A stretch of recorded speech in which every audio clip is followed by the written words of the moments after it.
कौन है, कौन सा करा मेरे नेता में से कौन सा बीजेपी तो करिए नो स्टॉप हरियाणा। आप डटता है को नहीं, दिल्ली तो चला हरियाणा तो हरियाणा तो दिल्ली से चलने लग गया ना, आपको पता होगा सबको। हरियाणा से तो हरियाणा नहीं चलता ना। मैं आज भारतीय जनता पार्टी के नेताओं से पूछना चाहता हूँ, क्या उनकी कोई ये हैसियत है जो इंडिपेंडेंट निर्णय ले सके? आज क्या हालत है प्रदेश में लॉ एंड ऑर्डर का, आज क्या हालत है प्रदेश में भ्रष्टाचार का। यहाँ भ्रष्टाचार इस कदर पहुंचा हुआ है कि जैसे अनाज मंडी में या सब्जी मंडी में सब्जी बिकती है तो ऐसे बोलियां लगती है।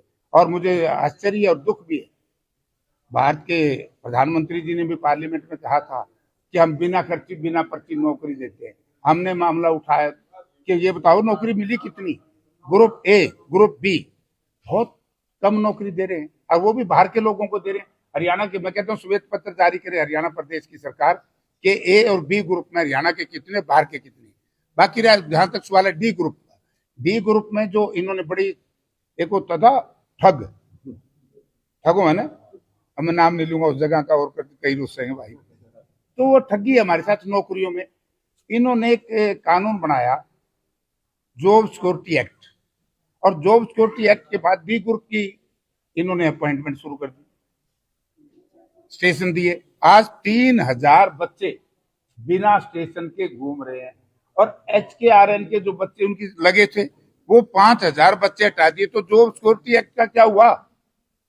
ये कानून को मानने वाले लोग नहीं है, और मुझे कहने की जरूरत नहीं है, अमेरिका तक भी हमारी बदनामी होगी भ्रष्टाचार में। ये बाड़ा खिलाने तक को नहीं काम चलता, काम करना पड़ेगा। सारी बातें सही है, लेकिन पता कौन सी है? लेकिन चुनाव में पब्लिक वहां रुक क्यों कर देती है? इसके पीछे बड़ा लॉजिक है। धन बल, मशीनरी बल। आपने सुना होगा, चलो आपने अच्छा प्रश्न मुझसे पूछ लिया कि आप, हमारे प्रधानमंत्री जी, भारत की सरकार अमेरिका को बड़ी मानती है, ठीक है ना। हमारे माननीय प्रधानमंत्री जी के मित्र भी बताते हैं डोनाल्ड ट्रंप जी। परसों मैंने डोनाल्ड ट्रंप जी का बयान पढ़ा, उन्होंने कहा कि जो कंप्यूटर से वोटिंग होती है ये सही नहीं है, और उन्होंने किसका नाम कोट किया? उनका एलन मस्क का। एलन मस्क के साथ आपने देखा होगा हमारे प्रधानमंत्री जी बैठे हैं। जब एलन मस्क ने ये कहा कि मशीन से नहीं होना चाहिए चुनाव, तो भारत सरकार सारी बात अमेरिका की मानती, ये क्यों नहीं मानती? ये है दाढ़ में काढ़ा, मशीनों में है गड़बड़।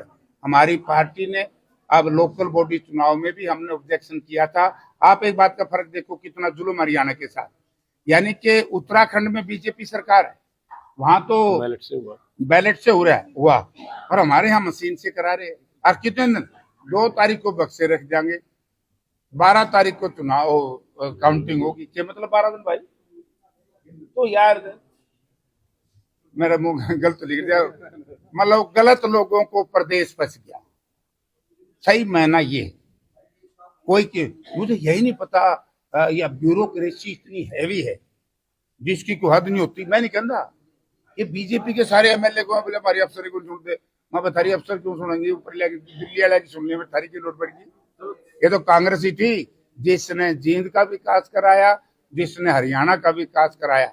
आज ये बीजेपी के लोगों को प्रश्न छोड़ के जा रहा हूँ, क्योंकि 3 बार मैं इस इलाके से सांसद रहा हूँ, और जो जींद शहर या जींद हिसार पार्लियामेंट क्षेत्र या सोनीपत पार्लियामेंट क्षेत्र के गांव थे, इस जींद शहर में एक भी ऐसा प्रोजेक्ट मुझे बता दें जिसकी कीमत 10 करोड़ रुपए हो, जिसका इन्होंने शिलान्यास करके उद्घाटन किया हो।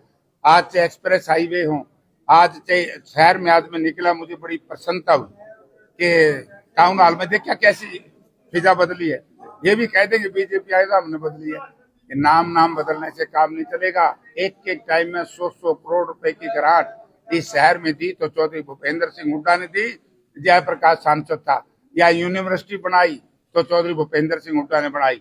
महिला पोस्ट ग्रेजुएट कॉलेज बनाया तो हुड्डा साहब की सरकार ने बनाया। और इन नकम्मे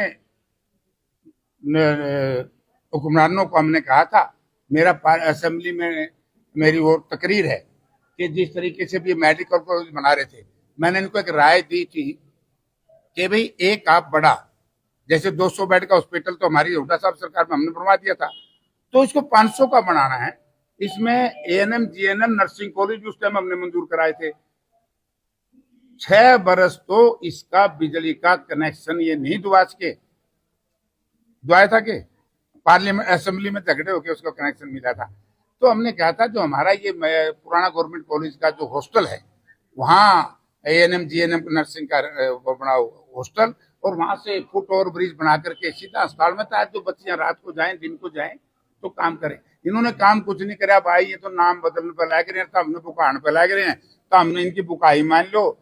सांजाना कि मैं क्या बताऊंगा और को रुसेगा, गड़बड़ करते हैं, तड़के का मारते जा रहा है। जिसने जिनके नाम की रिकमेंडेशन अनुशंसा हमारे विधायकों ने कर दी। कांग्रेस छोड़कर बीजेपी में गए हैं और वो बोल रहे हैं कि कांग्रेस ही कांग्रेस को हरा रही है। हाँ ठीक है, तो पहले भी जा रहा था। अरे टिकट बड़ी मेहनत से लेके आया था और बीजेपी से मिल लिया, हमारा भट्टा बिठवा दिया। हमारा कैंडिडेट ही बीजेपी से मिल था। सरदार है त्रिवेणी जी, वो भी त्रिवेणी देखिए, महाकुंभ के बारे में तो इतना कहूंगा क्योंकि आस्थाओं से जुड़ा हुआ है, बहुत पवित्र महाकुंभ होता है, इससे हमारी आस्थाएं जुड़ी हुई है। महाकुंभ अच्छी बात है, लेकिन महाकुंभ में जो व्यवस्थाएं होनी चाहिए थी, केंद्र सरकार ने व्यवस्थाएं, क्योंकि प्रदेश और केंद्र सरकार डबल इंजन आपस में लड़ गए और लड़के भिड़ गए, लोग मर गए। किसानों को 2000 रुपए की किस्त डाली है, उसके बारे में आप क्या कहेंगे? मैं ये कहता हूँ कि किस्त तो दो, ये किसान खड़े हैं।